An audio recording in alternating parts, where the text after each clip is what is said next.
안녕하세요. 박철진입니다. 네. 오늘은 다섯 번째. 벌써 다섯 번째네요. 다섯 번째가 시작하겠습니다. 네. 저번째 어디까지 했나요? 어디까지 했냐?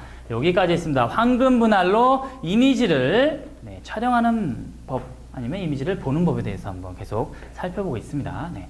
이 한 사진 볼게요. 뭘 담으려고 했을까요? 제가 계속 말씀드리죠? 무엇을 담으려고 했느냐, 이게 굉장히 중요한 거예요. 그냥 보는 게 아니라 소의 둔 A, B 지점이 있겠네요. 굉장히 애절하죠. 애절하고 슬프죠? 울고 싶어요. 이 시선은 어디죠? 저 멀리 밖을 쳐다보고 있어요. 물론 동물이겠죠. 동물이라 그런 감정이 있는지 없는지는 잘 모르겠지만 사람으로서 감정이입을 해보면 저 멀리 있는 풍경을 나가고 싶은 그 소외, 혹은 보는 사람마다 달라요. 보고는 있지만 갈 수 없는 그런 자기의 한계를 생각할 수도 있고요. 사진의 다른 예술과 가장 다른 점이 하나 있습니다. 뭐냐? 가장 극악의 단점. 다른 예술보다 너무나 객관적이다. 있는 그대로를 찍는 거죠. 지시성이라 그래요. 지시하고 있다. 진짜로 있는 거죠. 그림이나 회화나 음악은 실제로 있는 게 아니지만, 자기가 직접 그리지만 사진을 찰컥 찍으면 있는 장면을 그냥 찍은 거예요. 이게 가장 작가의 주관이 가장 드러나지 않은 가장 객관적인. 그래서 초반에 사진이 처음 태어났을 때 예술로 인정을 못 받아서 막 재판하고 하는 그런 과정이 있는데, 아무튼 근데 가장 다른 예술과 구별되는 장점은 뭐냐? 보는 사람으로 하여금 자신의 경험에 따라 느끼는 감정의 스펙트럼이 굉장히 다르다는 거예요. 이게 가장 큰 장점입니다. 사진의 장점. 그렇죠? 자기의 경험에 따라 여러 가지로 보는 사람마다 감정이 다르겠지만 여러 가지 해석할 수가 있어요. 아무튼 이 소의 감점이 이렇게 있습니다. 근데 만약에 A, B에 있는데 이거를 A로 놔볼까요? A. 그럼 여기가 A, B, C, D겠죠. 이렇게 자를 거예요. 이렇게 찍는 사진도 존재한다는 거죠. 왜? 한 장면을 찍을 때는요, A, B, C, D의 네 장을 모두 담아서 비교해보는 연습을 하는 게 더 빨리 늘 수 있다고 저는 생각하거든요. 똑같은 장면을 여러 돌려서 찍어보고 집에 와서 그걸 또 리뷰를 해봐야 돼요. 어느 게 더 나은지. 어느 기준은 뭐다? 주제. 내가 만약 꽃을 찍으려고 그래. 그럼 저 꽃을 어떻게 찍고 싶어? 이쁘게 찍고 싶어? 아니면 슬프게 찍고 싶어? 지금 막 비가 내려. 내 안 좋은 감정을 꽃에 담고자 한다면 A, B, C, D 어느 쪽으로 담아야지 가장 내가 안타까운 시선을 담을 수가 있을까? 이런 생각을 가지고 사진을 찍어야지 빨리 는다는 거예요. 계속 비슷한 얘기하고 있죠? A에 놓으면 이게 안 나올 거예요, 이게. 그럼 소만 이렇게 큼지막하게 나오겠죠? 그러면 그죠? 이 소의 이 덩어리가 굉장히 크니까 보면서 굉장히 답답하고 이런 느낌이 들 거예요. 근데 이 사진은 어떠죠? 뭔가 좀 넓게 퍼지니까 이쪽으로 시선이 가면서 좀 더 답답하진 않지만 좀 더 애잔한 느낌이 들지 않나요? 이 시선.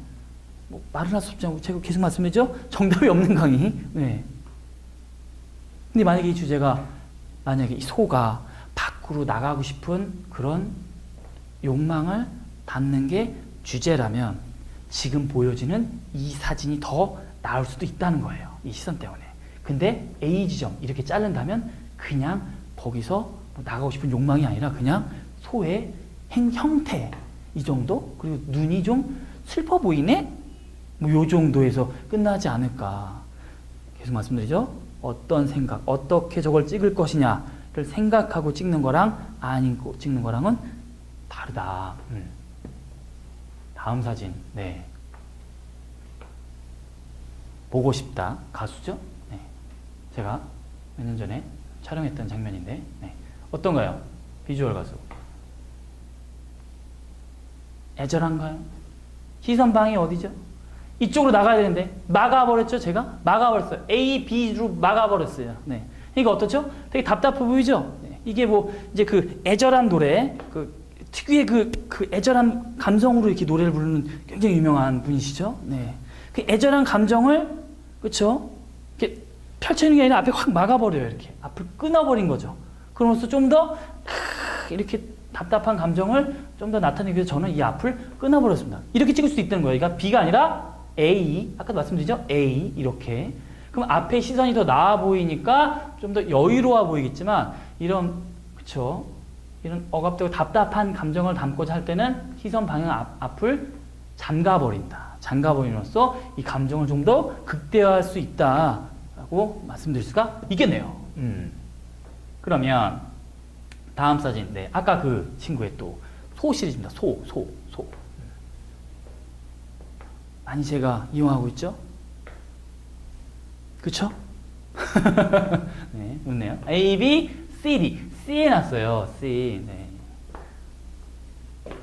뭔가 갇혀있는 상황에서 멀리 뭔가를 외치는 듯한 살려줘! 뭐라는 것 같기도 하고, 뭐 도와줘! 라는 것 같기도 하고, 이런 멀리 시선. 네. 보세요. 멀리 갔지만 닫혀져 있어요. 이렇게 찍는 거랑 이렇게 잘라서 찍는 거랑 또 다를 겁니다. 왜? 이렇게 잘라서 찍으면요, 위가 멀리 이 가려진 구조물이 없기 때문에 좀 더 여유로워 보이지만 가다 시선이 막아져 버려요. 이걸 보고 우린 전문 용어로 프레임 안에 프레임 기법이라고 합니다. 프레임 안에 프레임을 가두는. 네. 전혀 다른 거예요. 이렇게 해서 찍어보고 이렇게 해서 찍어보고 여러 컷을 찍어봐야 된다는 거죠. 얘를 A, B, C, D 막 이렇게 다 넣고도 찍어보고 그걸 또 집에 가서 보고 어느 감정이 더 나은지를, 물론 모든 걸 다 생각하고 찍긴 쉽지가 않아요. 저도 그래요. 그래서 찍고 나서 생각을 할 수도 있는 거죠. 여러 가지 방법이 있는 겁니다. 이렇게. 이 시선이 가다 막혔습니다. 근데 요 답답한 요소를 좀 더 극대화 시켜서 찍으면 어떻게 될까요? 네. 저 같으면 이렇게 찍을 수도 있다고 해요. 물론 정답은 없지만, 이렇게 한번 보실까요? 얘 한번 보세요.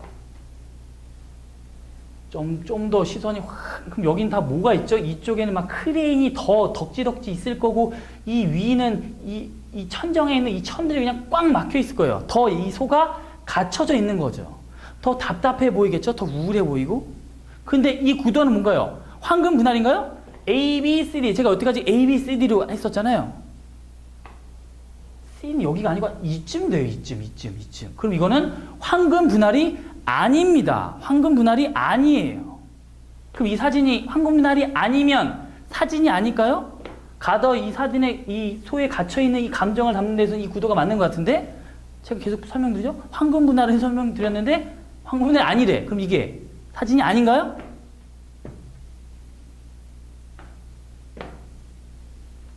삼등분할, 황금분할, 삼등분할이 됐건 황금분할이 됐건 이거는 무조건 정답은 아닙니다. 무조건 시컨 여태까지 황금분할 얘기해놓고 정답이 아니래. 당황스러우시죠? 네. 네. 이 사진 한번 볼게요. 네. 삼성카드의 뭐 광고를 제가 갖고 왔습니다. 보세요. 물론 처음에 이거 찍으려고 했던 포토그래퍼가 이렇게 과감하게 잘라서 찍지 않았을 거예요. 제가 볼 때는 이 사진을 이렇게 좀 여유롭게 찍어서 이렇게 매체에 실을 때 이렇게 크롭해가지고 포토샵이나 그런 매체로 크롭해서 잘랐을 겁니다. 근데 어떠세요? 전혀 황금 분할에 맞지 않는 곳에 있죠, 얼굴이. 근데 그럼 별론가요? 좀 그쵸? 자세히 봐보세요. 감각적으로 보이지 않나요? 네, 감각적으로 보여요. 그러면 제가 말했던 황금 분할은 정답이 될 수도 있고 정답이 안 될 수도 있다는 겁니다. 그럼 얘가 지금 무슨 얘기하는 거야? 제가 말씀드리고 싶은 건 바로 이겁니다. 다음 사진 한번 보면 이겁니다. 아까 제가 촬영했다는 이 가수 오른쪽에 있고요. 왼쪽 사진 있고 오른쪽 사진 있어요. 뭐가 다를까요? 오른쪽은 수평 수직을 딱 맞춰서 딱 A라는 곳에 딱 놓고 찍었어요. 옆에 A, B, B라는 사진은요, 황금 분할도 잘 안 맞고 옆으로 이렇게 돌려서 찍었어요. 어느 게 더 역동적으로 보이나요? 이 사진이죠, 이 사진. 역동적으로 보인다, 이 사진. 네. 황금 분할이 아니지만 이 사진이 좀 더 지루하지 않고, 네, 역동적이고 좀 더 활기차게 보일 수 있습니다. 이 사진보다. 그러면 제가 말씀드리고자 하는 거는 이겁니다. 여러분들 사진을 찍다 보면 어느 순간 되게 잘 나온 사진이 있어요. 그럼 친구들한테 보여준다. 그럼 친구들이 야, 너 되게 잘 찍었다 이런 얘기합니다. 근데 이런 얘기하는 친구가 굉장히 두렵죠. 야, 이거 잘 나왔는데 똑같이 한번 찍어봐. 그러면 똑같이 못 찍어요. 그렇죠? 어떻게? 얻어 걸린 거죠. 얻어 걸린 거죠. 그럼 무슨 소리냐? 기초가 튼튼해야지 그렇게 비껴 찍거나 우연성을 가미해서 찍었을 때 그 맛을 내가 알게 됩니다. 이게 굉장히 중요하거든요. 즉, 기초가 튼튼해야 돼요. 수평 수직을 정확하게 맞춰서 A, B, C, D 이 점에 피사체를 담고자 노력을 굉장히 많이 해야 돼요. 그래서 그 감을 익히는 거죠. 이게 바로 기본이라고 저는 생각합니다. 이 기본이 튼실할 때 이렇게 비껴 찍으면 이 맛을 알게 되는 겁니다. 근데 초반부터 뭣도 모르고 막 비껴 찍어요. 막 삐뚤어도 찍고 막 와이드로 이렇게 앵글 바꿔서 16대 9로 찍는 사람들 많죠. 그거 황금분할이 아니라 그 맛도 알려면은요. 황금분할 4대 우리 카메라 4대 3 비율이죠. 약 뭐 1대 1.68 비슷한 그 크롭할 때 이미지 자를 때도 그대로 자르는 연습을 해야 됩니다. 그냥 막 와이드로 자르고 하면은 기초가 안 돼 있기 때문에 감을 알 수가 없다고 저는 주장을 합니다. 네, 그 좀 쉽지 않다고 생각을 하는데, 즉 다시 말씀드리면 기본기가 튼실해야 되고 기본기가 보다 황금 분할에 맞춰서 선을 맞추고 수평식을 정확하게 맞추고 A, B, C, D에 내가 피사체를 넣으려고 하는 노력을 해야 된다. 그게 돼야지 황금 분할에서 벗어난 사진을 찍었을 때 그 맛을 내가 정확하게 알고 다음에도 그 사진을 똑같이 찍을 수가 있다. 비껴 찍기 하고 싶다. 그러면 정확하게 수평식을 맞춰서 찍을 줄 알았을 때 그 감을 알고 비껴 찍으면 아, 이런 맛이 있구나 라고 알게 된다고 저는 생각을 합니다. 그래서 아까 몇 주 동안 그렇게 제가 피 터지게 황금 분할에 대해서 설명을 아주 기초적인 거 설명을 해드린 겁니다. 그러면 이거 볼게요. 약간 수평식이 안 맞죠? 안 좋은 사진인가요? 바로 이 맛이에요. 살짝 비껴 찍었을 때 맛이 있다는 거죠. 네. 근데 정확하게 수평식을 맞추고 연습을 해야지 이렇게 틀었을 때 맛을 알 수 있다는 거죠. 네. 공익, 광고, 포스터의 예입니다. 우리나라에서 검증된 사진으로 검증된 포스터. 황금에 맞는 사진도 있고 안 맞는 사진도 있어요. 보면 첫 번째 사진이죠. 첫 번째 라인에 이렇게 나와 있습니다. 첫 번째 라인에. 물론 A, B가 아니고 여기 나와 있죠. 책 속에는 지식의 나이테가 있다. 네, 첫 번째 라인. 두 번째, 엄마 저 풀은 이름이 뭐예요? 비니루입니다. 비니루. A에 정확하게 있죠. 네. 썩지 않는다. 함부로 버리지 마라. 공익 포스터. 세 번째, 일회용품 오늘은 멈춤. 네. A 첫 번째 라인 정확하게 A 있네요. 딱 보이게. 다른 공익 포스터 예. A, B, C, D 물을 아끼지 않은 포스터 광고요. 여기는 가운데 제가 누님 말씀드렸죠. 가운데 두면 된다 안 된다? 너무나 지루하다. 초보자들이 맨날 가운데 놓고 찍어요. 근데 모든 구도를 다 안다면 제가 말씀드렸죠. 이 구도를 이겨낼 수 있는 건 뭐다? 주제다. 주제. 주제가 명확하다면 황금 분할에서 벗어나도 관계가 없어요. 사진에서 굉장히 유명한 사진가 그룹이 있습니다. 매그넘. 매그넘. 말로만 들어도 막 쩌릿쩌릿한 그 매그넘. 매그넘의 사진을 보다 보면 황금 분할에 맞는 것도 있지만 안 맞는 것도 굉장히 많아요. 근데 사진이 정말 막 가슴을 막 두근거리게 하는 사진들이 너무 많습니다. 그건 뭐다? 주제에 합당하다면 구도가 황금 분할 필요는 없다. 그렇다면 뭐죠? 주제가 명확해야 돼요. 근데 우리들은 주제가 명확하게 해가지고 사진 찍는 게 거의 없죠. 그렇기 때문에 지금 뭐다? 기초적인 걸 거쳐야 된다. 이건 뭐죠? 주제가 리사이클이에요. 그래서 맨 가운데 딱 놓고 여기 그림자로 리사이클시티. 주제가 뭐죠? 재활용이니까 가운데 놔도 명확하게 보니까 이게 가장 정확한 사진일 수 있다는 겁니다. 이렇게 보면 이런 사진들이 있어요. 여기 보면 눈이 너무 높이 있어요. 황금분해 안 맞아요. 그럼 이게 사진이 아닌가요? 아니죠. 여기서 나타내고자 하는 건 뭐죠? 바로 이 담배 피지 말라는 그 광고죠. 그렇기 때문에 이게 먼저 부각이 돼야 되기 때문에 구도가 이렇게 그쵸? 눈이 너무 올라가 있어도 이 사진은 주제에 부합된 사진이기 때문에 맞는 사진이다 라고 말할 수 있는 겁니다. 조금 이해가 가시죠? 네.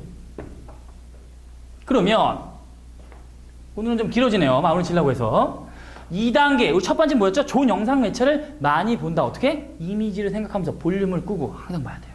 두 번째, 사진을 학습한다. 네, 사진 학습. 저처럼 이렇게 동영상 강의를 들어도 되고요. 굉장히 유명한 사이트가 있습니다. SLR 클럽. 어우, 그쵸? 저도 여기 들어가서 배웁니다. 새로운 기종이 나오면, 와, 그쵸. 그 기종을 사는지 어떻게 해가지고 그걸 또 테스트를 전 기종과 막 보는데 저도 막 너무 많이 배우는 것. 그리고 게티 이미지나 또 다른 각종 게티 이미지는 사진을 스톡 사진 팔거나 살 수 있는 사이트입니다. 굉장히 추상적인 단어 LOVE, love 딱 치고 여기 이 사이트를 가서 치면 사랑에 관한 이미지가 쫙 나옵니다. 그러니까 굉장히 추상적인 단어를 쳐도 잘 나와요. 네, 그걸 보면서 좀 새로운 생각을 할 수가 있겠죠. 훨씬 많은 사이트가 있지만 두 번째, 사진을 학습한다.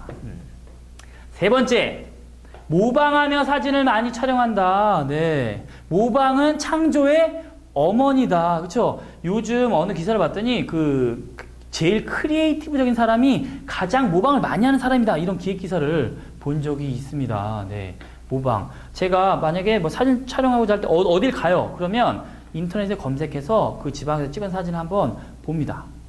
여러분들 그렇게 하시라는 거예요. 그래서 그거 제일 좋은 사진 있다면 그거랑 똑같이 찍으려고 가서 한번 노력을 해보세요. 그럼 사진이 금방 늘어요. 금방 늡니다. 근데 아무 생각 없이 가면 막 찍죠. 그렇죠? 안 늘어요. 아무리 많이 찍어도 아까 말씀드렸죠. 그때 첫 시간에 1000컷을 찍어도 잘 안 는다는. 그렇죠? 보이는 그대로 찍는 게 아니라 생각을 하면서 찍어야 된답니다. 세 번째, 모방하며 사진을 많이 촬영한다. 마음에 드는 사진 있다면 그대로 찍어보려고 노력한다. 네 번째, 사진을 자신의 생각에 맞게 표현한다. 그렇죠? 모방이 있다면 이제 자신의 생각에 맞게. 아까도 말씀드렸지만 감정을 이입해서 오늘 집에 갔는데 갑자기 나도 모르게 울적한 감정이 들 때도 있죠. 근데 앞에 보니까 내가 예전에 샀던 인형이 이렇게 놓여져 있어요.